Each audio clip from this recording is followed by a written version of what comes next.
The Tao of Self-Confidence, episode 904. Welcome to the Tao of Self-Confidence, where I share stories of amazing women who have discovered their inner journey to self-confidence. Visit our website at thetaoofselfconfidence.com. Your inner journey to self-confidence awaits.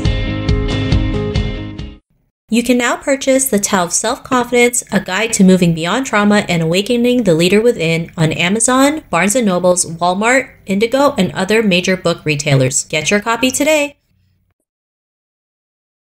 Well, hello, friend. Welcome to The Tao of Self-Confidence, where I share stories of amazing women who have discovered their inner journey to self-confidence. I'm your host today, Sheena Yap Chan, and today I have an amazing lady on the show today, and I'm really excited because October is Filipino American Heritage Month. And of course, I wanted this phenomenal woman on because she's been doing amazing things. We actually met her on LinkedIn and we met in person in the Philippines. So, it's just really great timing, really great way to celebrate Filipino Heritage Month. So without further ado, I'm going to introduce you to Carissa Begonia, who's also the founder of Conscious Exchange. So Carissa, how are you today? So glad to have you on today. Sheena, thank you so much. It was such a wonderful surprise when you asked me to be on your show. So I'm really, really glad to be here. Thank you. Yeah, so just a little bit more about myself.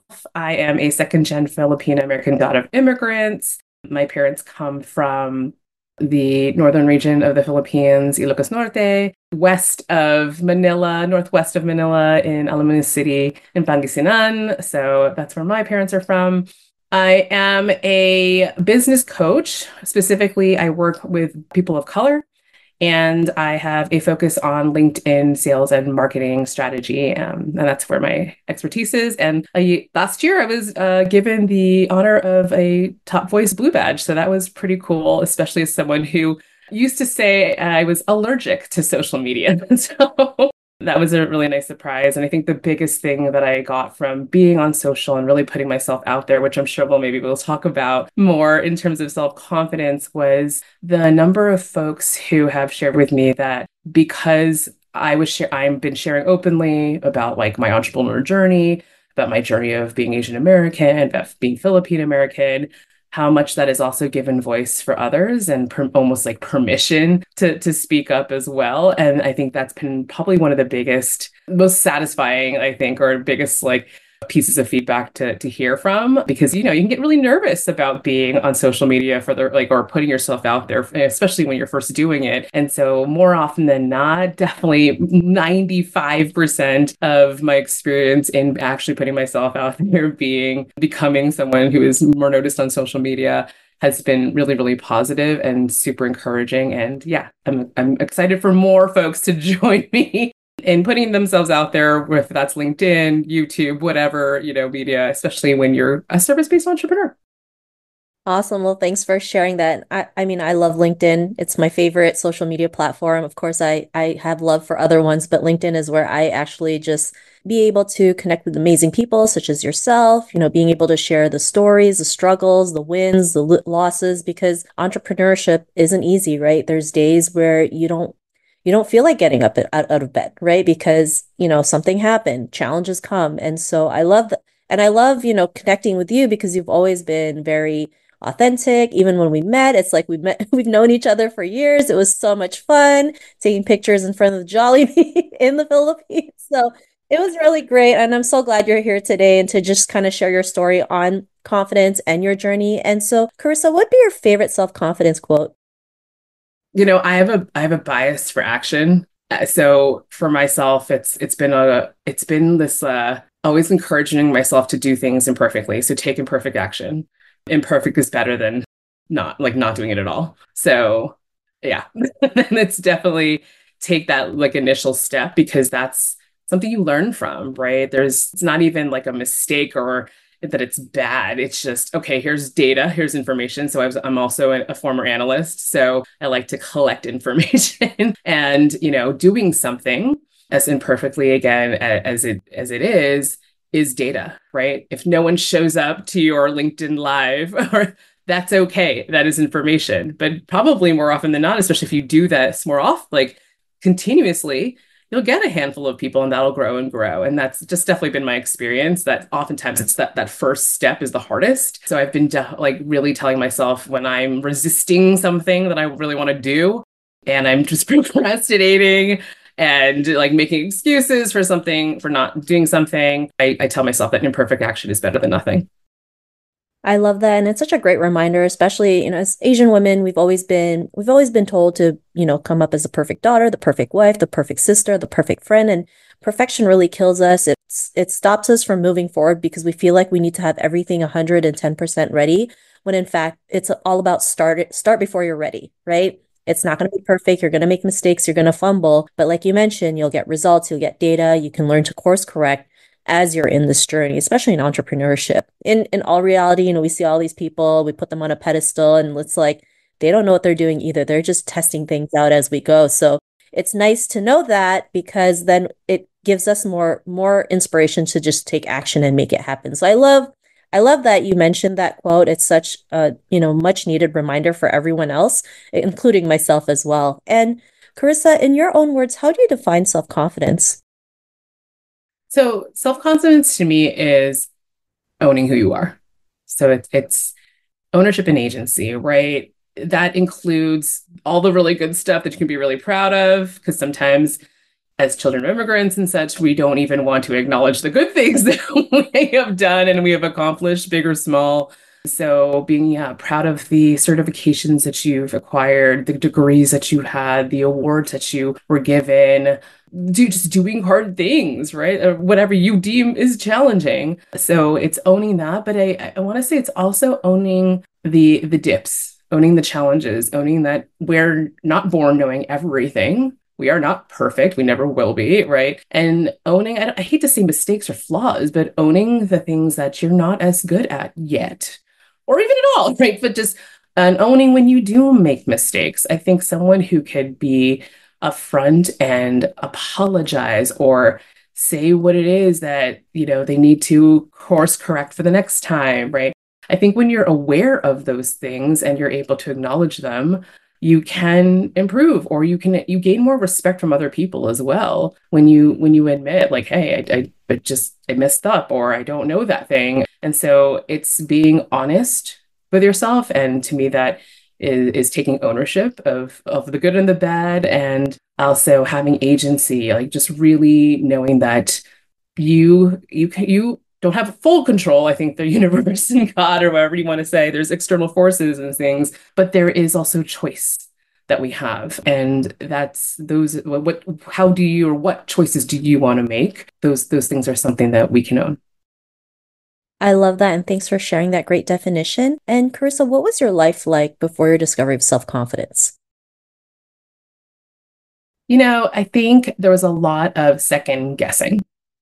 So I will say that I think I came out of the womb pretty confident. I think my family says I'm stubborn, or I'm very opinionated. I'm pretty mouthy as well, and precocious, curious, whatever you want to call it. And so I haven't had a ton of, I wasn't really shy, I guess, about sharing my thoughts since maybe I was a child. However, that doesn't mean I haven't had self-doubt or times of where I've been second guessing myself. And I think this showed up a lot in the workplace. I say that, I talk about being the first, only, and other often. And that's largely been my workplace, my corporate experience, where whether I was the first woman with a seat at the table, or the first person of color doing a thing, or the youngest person. So there was just a lot of times where I was surrounded by, frankly, a lot of alpha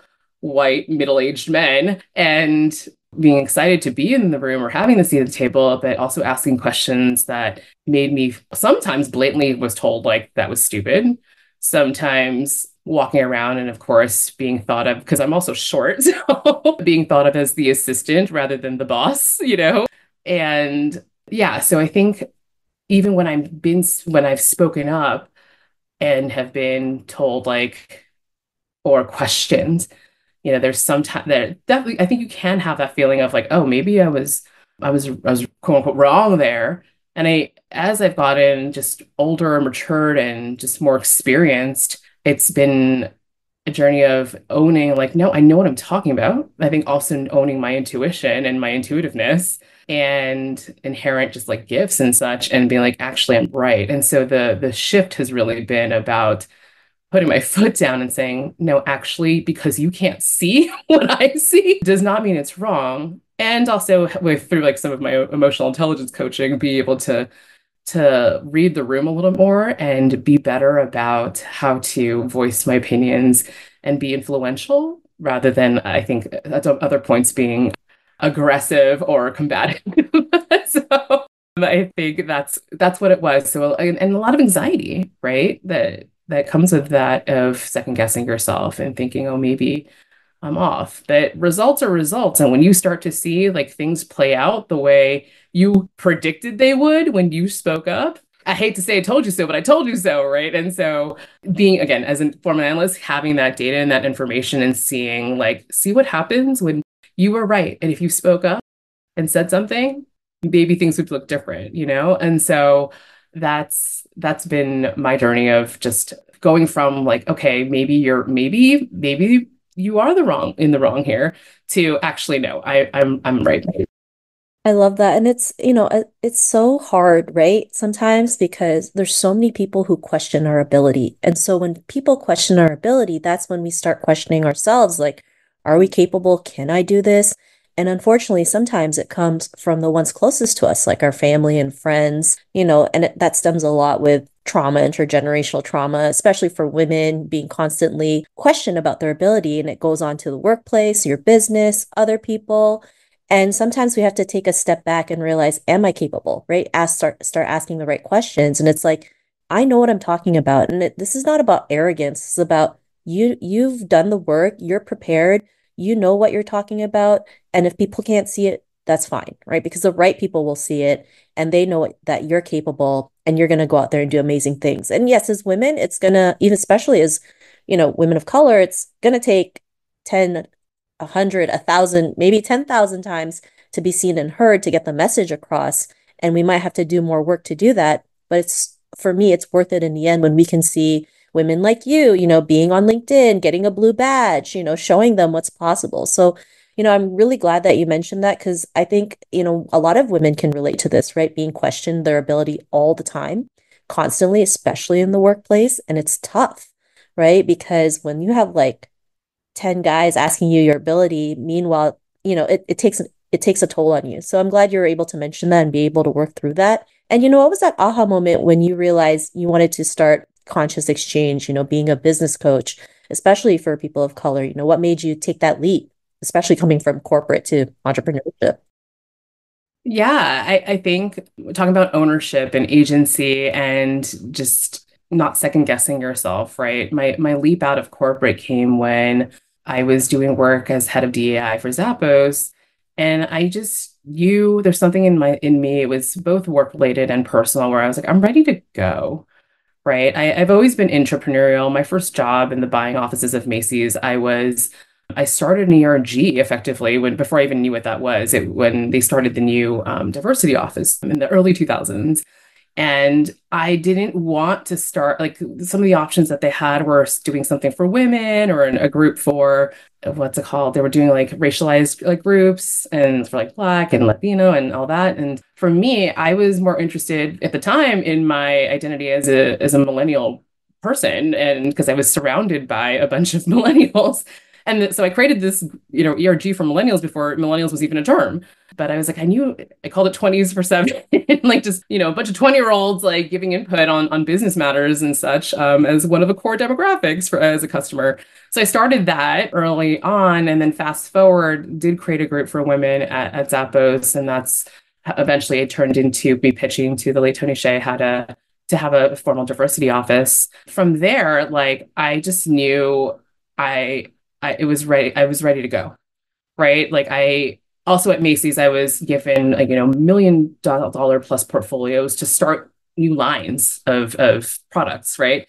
And bring them into the store. So I just throughout my career was always given opportunities to sink or swim or opportunities to build something kind of from scratch or do something new and different. And so I think by the time I was at Zappos and I had created this new office and I was just starting to feel ready also to leave Las Vegas. I had spent almost 5 years. This is the longest job I've ever had. I was like, I'm ready to go. And as much passion as I have for creating these different, a new office, a new product line, a new ERG, I was also like, what if I did something for myself that I actually really, really cared about? Like I care about these a lot, but not as much as something that of completely of my own, right?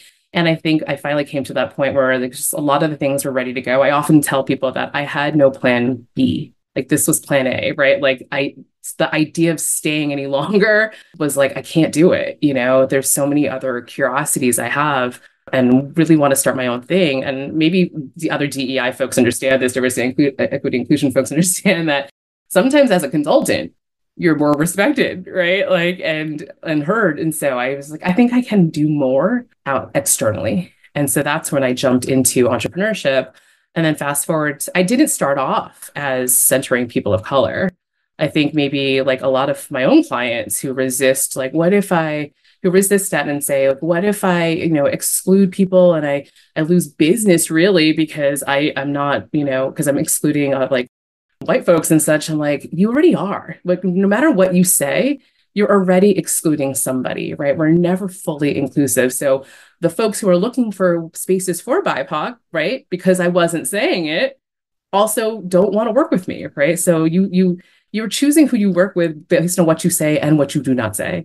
And so fast forward when I started to realize like I really enjoy working with people of color, it's actually the evolution of my equity work from corporate into entrepreneurship. My mission is to really see more people of color on stages with more visibility, like yourself writing books, right? Speaking up, getting the business, getting the work.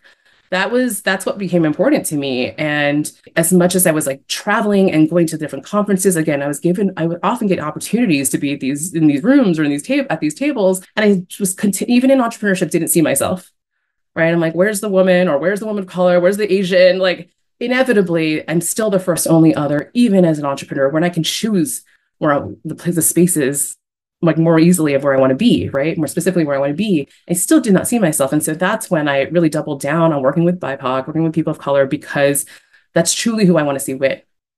And I don't think there's enough spaces centering us. There's enough coaches who have with cultural identities who specifically, again, talk about our challenges like of navigating the world and business as people of color. And so which is different from navigating the world as another, like a different identity, another marginalized identity. And so that was the decision. That was the choice. It was like, this is my mission. This is who I want to work with. This is who I want to be around. It's more fun. And I like the conversations. I think we can be more honest when we're in a room together. And that collective power we have to share and do good together has been the most exciting, I think, of the work. Awesome. And I love, just your mission. And we definitely need more women out there, right? I mean, if you look at the stats globally, like the numbers are still a lot less than men, right? We have this huge gap in all industries, and it's up to us to make things happen, right? Is it scary? Of course it is, right? If it wasn't, everybody would be doing this, but we know what it takes. We're persistent in our mission, and that's how we get results. So I love that you're out there being the forefront, being the trailblazer, being the leader, especially in such an important month, right? Celebrating being Filipino American, being Filipino, celebrating our heritage because it's so important. And, Carissa, after making that leap, what's your life been like now? I think again, the agency is I get to be around people I want to be around, so I get to have conversations with folks like yourself. Like I'm meeting people that I never thought I would meet, right? And when you're only at a table with a bunch of middle-aged alpha white men. And so I think it's been such a wonderful journey of exploration and of connection with folks, especially using LinkedIn, able just to meet. I like yourself, like I met you on LinkedIn and for like a couple of years ago, right? And then we've actually met in person in the Philippines, which was so cool. And like I think those especially when you can meet someone in person, right? There's such a different type of connection you can have when that's possible. And so, with this epidemic of loneliness that we're in, and being connected via social media platforms. We can argue that we are the most connected we've ever been. And we can also argue that we're the most disconnected. So I think the biggest joys I've had, and maybe what's most resonant with me these days, is meeting people in person, whether that's just a one-on-one coffee date in a city I'm traveling to, or starting to set up at Conscious Exchange, we're starting to set up more pop-up type of events where we're just when I'm traveling, okay, like let's get a bunch of people in a room, right? I have a bunch of clients or like friends or partners, etc. in the city. Like I'm going to New York, for example. That's been what's most on top of mind for me is how can I connect with people more in person? Because yeah, that energy exchange is just so much more powerful. So I think that's been the best benefit, if you will, of doing my own thing, of leaving corporate, building my business. I will say it has also been stressful. It's not the always a like, oh my God, it's so exciting and fun. It's definitely a roller coaster ride. But again, talking about ownership, like I saw that's what I signed up for. And I maybe like many have had times where I'm like, I hate my business, or I'm like, I don't like maybe I just need to get a job. I've had those thoughts, but they're fleeting because I know what the mission is. I know what my why is. I know that what I'm doing, it's hard, but it's so fulfilling. And as much as there's dips, there's peaks, right? And so part of the next challenge might be to how do we smooth this out a little bit more and build kind of the resilience or the support systems around when inevitably there are dips, right? And so I am learning more and more. You hear that saying of like enjoy the journey, right? I'm learning to do that more and more. And I think what I'm proud of is that I took a chance on myself to try, which I know a lot of people do not do. It's working, and I can show other people how to make it work too. And so that's been probably the most, again, fulfilling, satisfying part of this is that this is such a it's such a mystery to people, or like it's such a risk to be an entrepreneur. But and I'm like, yes, it's not really. It's not, this is figure outable. People do it. You can do it too. I'm not this like special person that all of a sudden like got business, right? Like I put in energy and time, effort, and the reward is here, right? I get to make again the choices I want to make, be around the people I want to be around, travel to where I want to travel to, own my time. Yeah, I think being able to have that much control and agency and ownership of my life is the point, and hopefully be able to help other people get there as well. Awesome. Well, thanks for sharing that. And so great that you're able to do all these amazing things. And yes, there's ups and downs like everything else in life, but the ups outweigh more than the cons, right? So I love that you mentioned that. And if our listeners are listening to your episode and they're in a similar journey to self-confidence, what would be that one tip you would give to her? One of the skills that I intentionally have went pursued to learn, as well as thinking about have been consistently trying to develop, is emotional intelligence. Being able to first just name what's actually going on emotionally and see what's in front of me, like what the situation is. Like that's the first step of EQ, right? Is being able to acknowledge like what is actually happening, what's in front of you, so that you can do something with it. You can take those, that be conscious of the next action you want to take. I think, like I said earlier, where I was a little bit firecrackery and I was out there just being like the curious and mouthy person I was. It wasn't necessarily influential. I was telling people things. I was speaking up, but that's different from also showing people a way and moving people towards your vision, your what you want, right? And so emotional intelligence has helped me to, one, regulate, not dismiss, to be clear, regulate my nervous system, my emotions, so that I can make clear decisions of how to proceed next, right? Whether that's some decision I have to make myself, or being in a place of influence and helping other people, move in a direction. That's been such a skill. And so, or such a skill, a gift and a learning. And knowing, so EQ, learning that, knowing, and just knowing your stories, right? So when you're able to acknowledge what's going on and also start to document the things that have happened to you in the past and your past, right? They've all collectively brought you to a place where you are today, and so like going through your like back into time and looking at all these different stories so that you can both start to understand yourself and then own them, right? and again, help that use that as information, as data of how you want to move forward. So take that time, pause, don't be rushing through everything, through life, through all the things, through business. Take that time, go back, learn your stories so that you can own it in the present. Thanks for sharing that great tip. And if our listeners wanted to get to know a little bit more about you or wanted to get some business coaching or LinkedIn strategy sessions, is there any links or social media profiles we can connect with? Well, of course, find me on on LinkedIn.